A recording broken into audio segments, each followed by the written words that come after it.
എന്താടാ? എടാ നീ ഇപ്പം ഇങ്ങോട്ട് വന്നായിരുന്നാടാ? ഞാൻ ഇങ്ങോട്ട് വന്നൊന്നുമില്ല. അല്ലടാ, ആരാ എൻ്റെ അടുത്ത് വന്നിരുന്ന കഥ പറഞ്ഞടാ? അങ്ങനെ എനിക്ക് തോന്നിയളിയ. നിന്റെ ഈ തോന്നൽ കാരണമാണ് ഇവിടെ ഉണ്ടായിരുന്ന 2 വീട്ടിൽ പോയത്.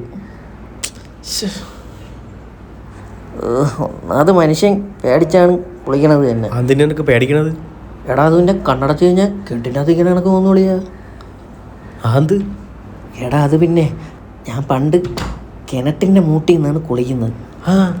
അപ്പം ഞാൻ ഒരു ദിവസം കുളിക്കാൻ വേണ്ടി വെള്ളമൊക്കെ സെറ്റ് ചെയ്ത് ഞാൻ അവിടെ നിന്നപ്പോൾ കാണാം പറമ്പിൻ്റെ അങ്ങറ്റത്ത് നിന്ന് ആരാ പറഞ്ഞ കണക്ക് തോന്നിയളിയേ. നല്ല വെള്ള കളറ് ഡ്രസ്സും കറുത്ത് നീളമുള്ള മുടിയും. കണ്ണിലോട്ട് നോക്കിയപ്പോൾ കണ്ണൊക്കെ ഇരുണ്ടിരിക്കണം കണക്ക് തോന്നി. ഞാൻ അങ്ങനെ സൂക്ഷിച്ച് നോക്കിയപ്പോൾ എനിക്ക് മനസ്സിലായാളി അതൊരുമാതിരി യക്ഷീനെ പോലെ ഇരുന്നു. ഞാൻ അവിടെ കിടന്ന് വിളിച്ചപ്പോൾ ആ രൂപ എൻ്റെ അടുത്തോട്ട് ഇങ്ങനെ സ്പീഡിന് വന്ന്. ഞാൻ തളർന്ന് വീണ സമയത്ത് അതിൻ്റെ കവിളിൽ ഇങ്ങനെ താങ്ങി പിടിച്ച്. ഞാൻ അതിൻ്റെ മുഖത്തോട്ട് നോക്കിയപ്പോൾ അതിൻ്റെ മുഖത്ത് നോക്കി ചിരിക്കുന്നു. എന്നിട്ട് അപ്പോഴാണ് എനിക്ക് മനസ്സിലായത് അതെൻ്റെ ചേച്ചിയായിരുന്നു. അങ്ങനെ ചേച്ചി പറഞ്ഞ് എൻ്റെ അടുത്ത് വീട്ടിൽ കയറി പോയി.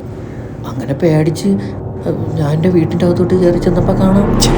ചെന്നപ്പോൾ ചേച്ചി അവിടെ ഇരുന്ന് ടി വി ആണല്ലേ. വെളിയിൽ നിൽക്കണ ആരാണെന്ന് അറിയാൻ വേണ്ടി പോയി നോക്കിയപ്പോൾ ഞാൻ അവിടെ തത്തുന്ന കളിയാ.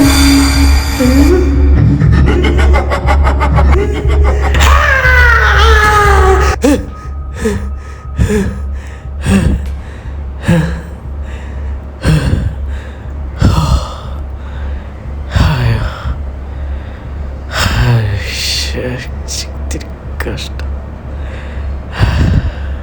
പറഞ്ഞ